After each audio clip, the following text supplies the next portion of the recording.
Does Jamaica need more jails and prisons?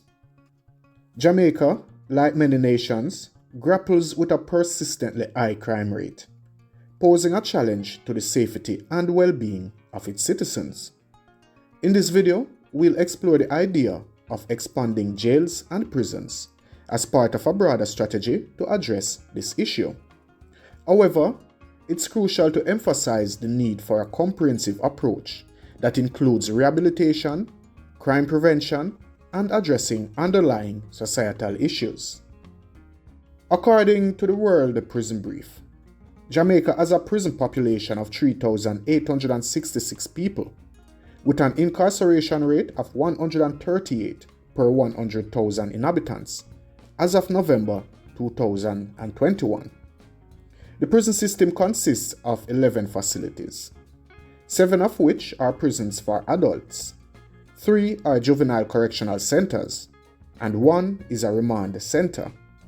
However, these facilities are often overcrowded, understaffed, underfunded, and in poor condition, posing serious risks to the health, safety, and human rights of the inmates and the staff. While prisons are generally deemed necessary, they often go unnoticed by society, leading to a vague understanding of their workings among most Jamaicans. The justice system, perceived by the average citizen as a straightforward mechanism for punishing lawbreakers, encompasses deterrence, punishment, and rehabilitation. However, these public perspectives don't always align with the experiences of those within the prison system. Some offenders enter and leave with exacerbated behaviors, while others undergo transformation through personal reflection and the challenges of separation from society. If time in confinement doesn't yield transformation, the role of prisons in the modern world becomes unclear. What constitutes the most successful approach to aiding the reintegration of returning citizens and preventing a return to prison is not a straightforward matter. Studies emphasize the significance of understanding the prison environment, rehabilitation efforts, and outcomes in shaping individuals' journeys through incarceration and reintegration into society. These factors influence the success or failure of a modern correctional facility. The question of whether Jamaica needs more jails and prisons is not a simple one, as it involves various factors and perspectives. On one hand, some may argue that building more jails and prisons is necessary to cope with increasing demand for incarceration, to reduce overcrowding and improve conditions, and to deter and punish criminal behavior. On the other hand, some may argue that building more jails and prisons is not the solution, as it would be costly and ineffective, and that alternative measures such as prevention, rehabilitation, and community corrections should be prioritized instead. In this video, we will examine the arguments for and against building more jails and prisons in Jamaica and explore some of the possible ways forward. Those who support building more jails and prisons in Jamaica argue that it is a matter of necessity, justice, and security. They say that Jamaica needs more jails and prisons to accommodate the growing number of offenders, especially those who commit serious and violent crimes, such as murder, rape, and robbery. They also say that Jamaica needs more jails and prisons to improve the living and working conditions of the inmates and the staff, and to comply with the international standards and norms of human rights and dignity.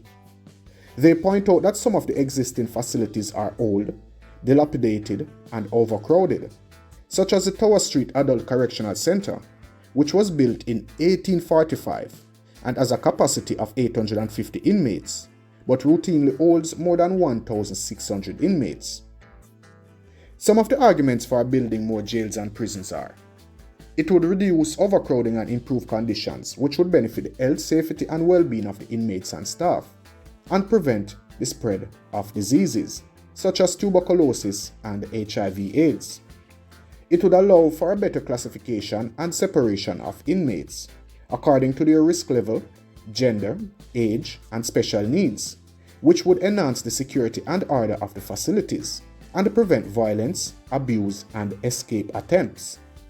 It would provide more space and resources for rehabilitation and reintegration programs, such as education, vocational training, counseling, and drug treatment, which would help the inmates to develop their skills, attitudes, and behaviors, and prepare them for their return to society. It would also deter and punish criminal behavior by sending a clear and strong message that crime does not pay, and that offenders will face the consequences of their actions, which would enhance the public confidence and trust in the justice system.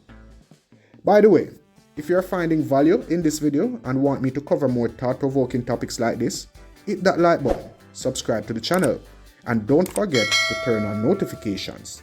This way, you won't miss out on any upcoming content. The arguments against building more jails and prisons. Those who oppose building more jails and prisons in Jamaica argue that it is a matter of cost, effectiveness, and humanity. They say that Jamaica does not need more jails and prisons, but rather more alternatives to incarceration, such as diversion, probation, parole, community service, and restorative justice. They also say that Jamaica does not need more jails and prisons, but rather more reforms and improvements in the existing facilities, such as renovation, maintenance, staffing, and management. They point out that building more jails and prisons would be expensive and unsustainable, especially in a time of economic crisis and fiscal constraints, and that it would not address the root causes and factors of crime, such as poverty, inequality, and social exclusion. Me personally, I know for a fact poverty no cause crime, because the more money people get nowadays, or the more them pay for people that are, the more them buy gun and all of them thing there. I think to get to the root causes, we need to dig out the main perpetrators, the head of the gangs. Just, we have to do like what El Salvador they do.